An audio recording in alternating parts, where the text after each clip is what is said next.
Alright, so welcome to Bohemian Killing, and this game was given to me also last year in April, 3 days after Captain K-On, actually, in fact. So it was April 10th is when it was given to me by the devs. I just had not had time getting to it, like I said about Captain K-On at one point. I just been busy with everything else and never got to it. So the month of July has just been kind of like catch up to all the games that were given to me because I feel bad about playing them, or having not played them. And this is where we are. We are currently on, this is actually the, let's see, 1, 2, 3, 4, 5, 6th game that was given to me on Keymailer. This is the website I use to help connect me with, you know, devs and whatnot to help publicize their game and stuff like that. But, let's see. Bohemian Killing, by the way, is a murder mystery game set in Paris of 1894. Class differences and pervasive racism finally lead to a tragedy. A year later, you find myself, or I find myself on trial accused of a brutal murder. How far will you go to exonerate myself? Will I lie? Manipulate the evidence? Frame others? Act insane? Confess?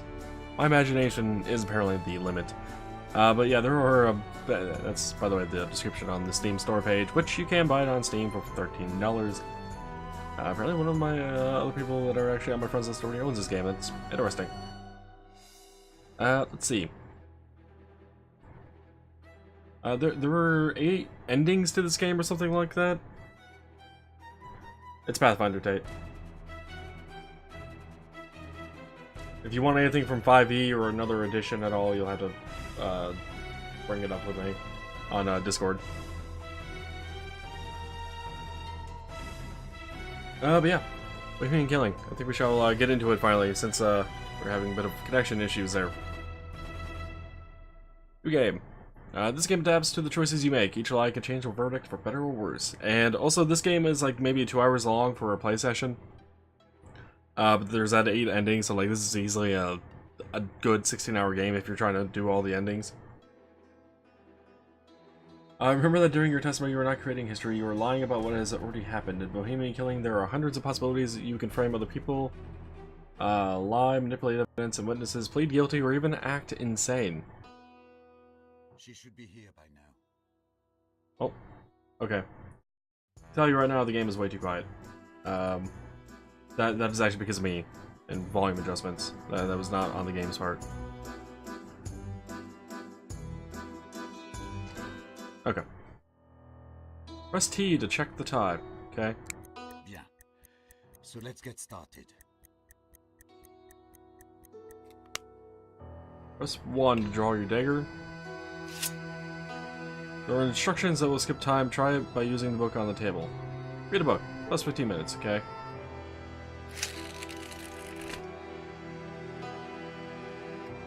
In-game time runs like in real life, and it is important to arrange a reliable testimony.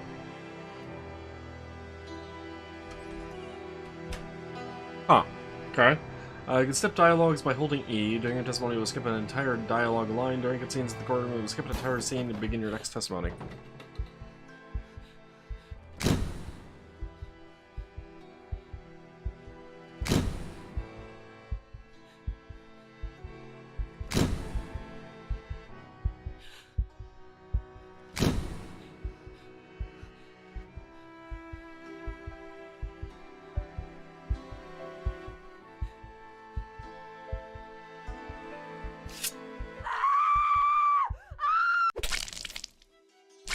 He's screaming.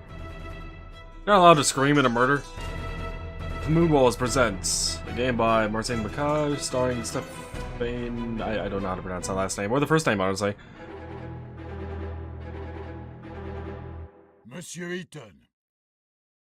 This game, by the way, had 2 voice options. Monsieur Ethon. English and Japanese. But then the text had English, Polish, and Japanese. Which is really weird.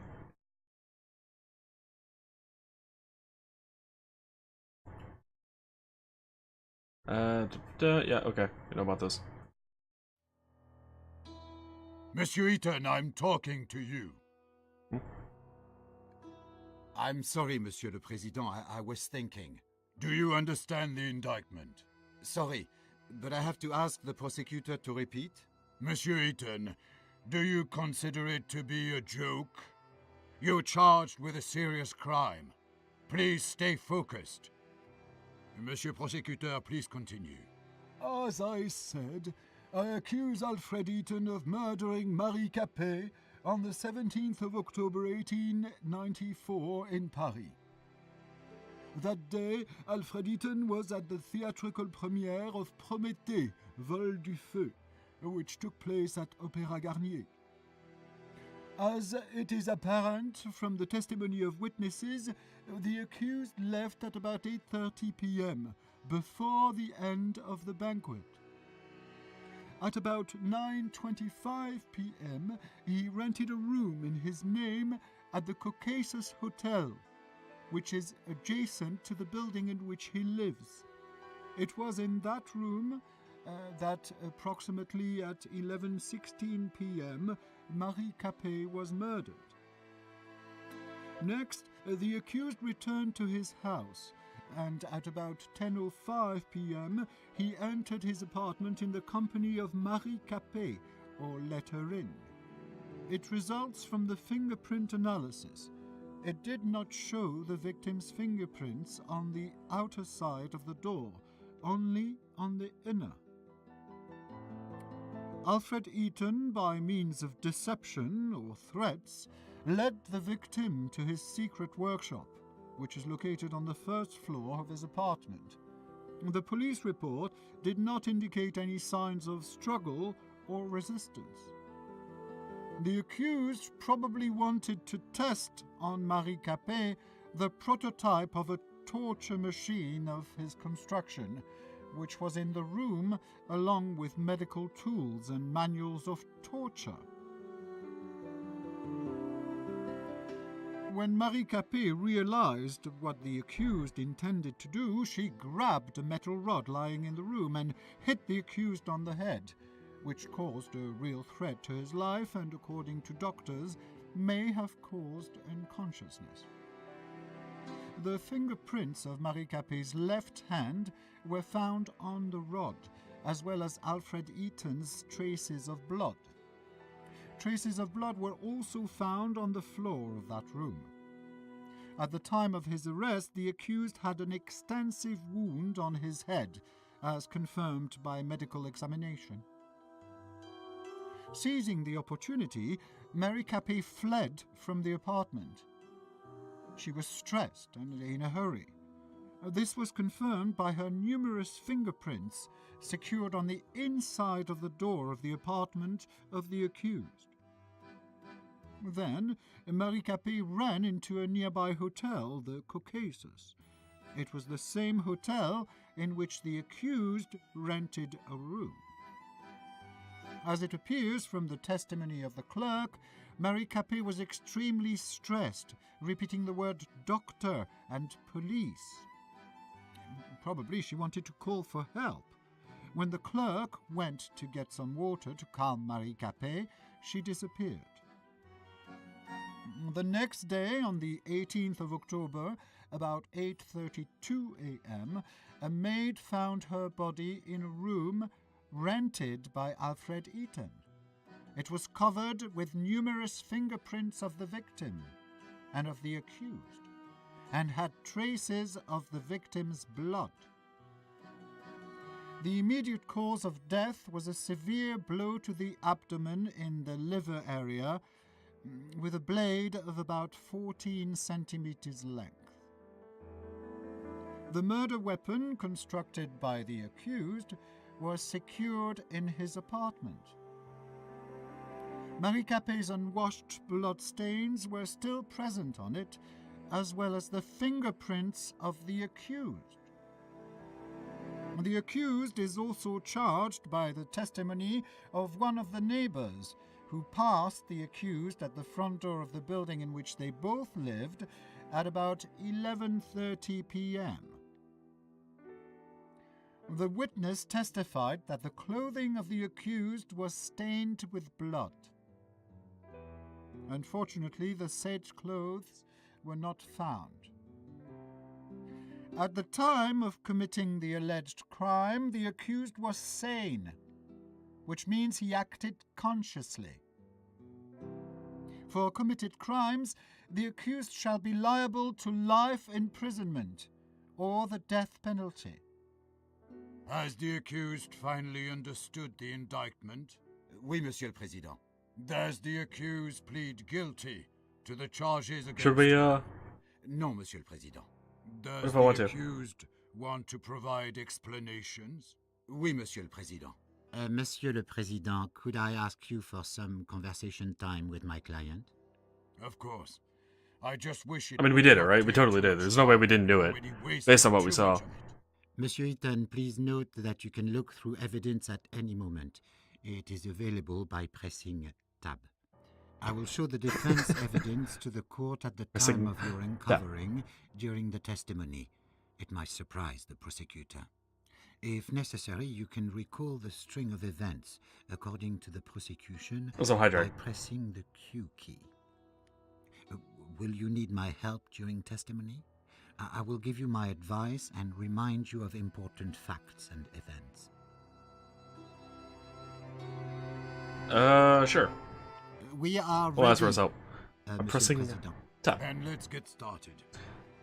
Monsieur Ethon, what were you doing on October 17th, 1894, from 8 to 12 p.m.? There was a theatrical premiere of Prométhée that day, which was sponsored by Le Feu, in which I am the lead designer. Starting at 7 p.m., I was at the premiere at the Opéra Garnier.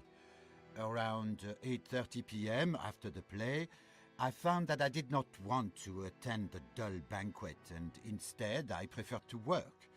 I said goodbye to Hugo Argent, president of Le Feu, and I drove home. I got there at about I'm 9 curious. p.m. Alt-tabbing actually pauses the game. That's interesting. Tate, that information should already be in Discord for you, I though. got there at about 9 p.m. Wait, loading what? What's it loading? I wasn't sure if Alt-tab would actually cause it to pause or not. I know some games actually don't do that.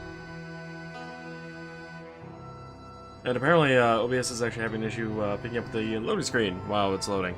That is also interesting. I decided to go for an evening walk.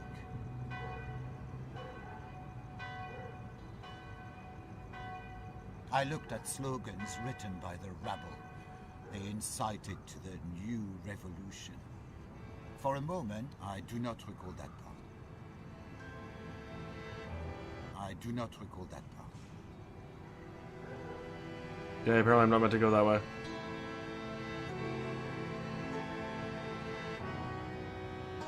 I looked at the poster of the play Prométhée, sponsored by Le Feu Company. I looked at the poster of the play Prométhée, sponsored by Le Feu Company. I noticed an advertisement for a play sponsored by my company.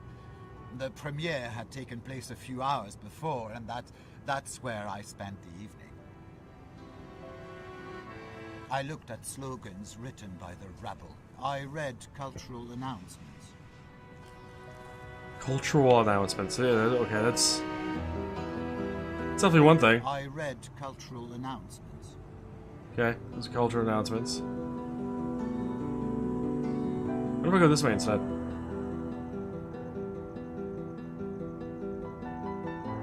His hair is coming through the doorway. I knocked, but no one answered.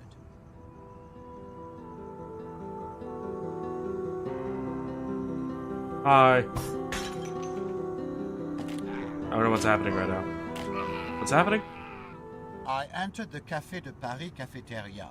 I wanted to drink some good wine and eat a piece of cheese. A group of Parisian rabble tried to throw me out, screaming that there was no room for gypsy thieves. They beat me and threw me into the street. I was all covered in blood. Did you report this fact to police officers? No, Monsieur le Président. I decided that it was not worth losing my time. And why is that? A second of my work is more important than a lifetime of each and every one of those plebeians. Besides, if I had reported it, I would have done them a favor. What do you mean? Yeah, wait, Mr. what? Ethon? In jail, they would have had better living conditions than those holes that they call houses. Fair I enough. understand. Please return to your testimony. Aha, so this is how we can explain away the fact that we have blood on us. On the clothes when we go back to, the place. Then I opened the gate. I entered the nearby hotel, Caucasus. Interesting. Well, I will say this as far. I'm much more enjoying this game than I was Captain K on at the end of it. But who knows? That might change in the long run. I opened the inner door.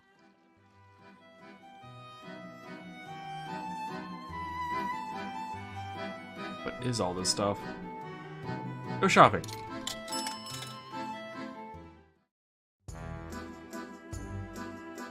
One. Four.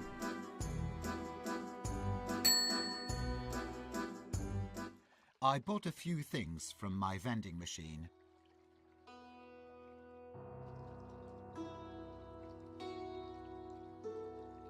I tried to open the door to the restaurant, but it was closed because of the late hour. Fair enough. I threw a coin into the fountain of the hotel lobby. Apparently, the clerk noticed my state, but the rules of savoir-vivre did not let him make any comment. Rules of what? I wanted to rent a room in a hotel, but the clerk said that a room had already been rented in my name. He said it's on the top floor and gave me a spare key. I must add that the conversation with this man was not held at about 9:25 p.m., as according to his testimony, but at a different time.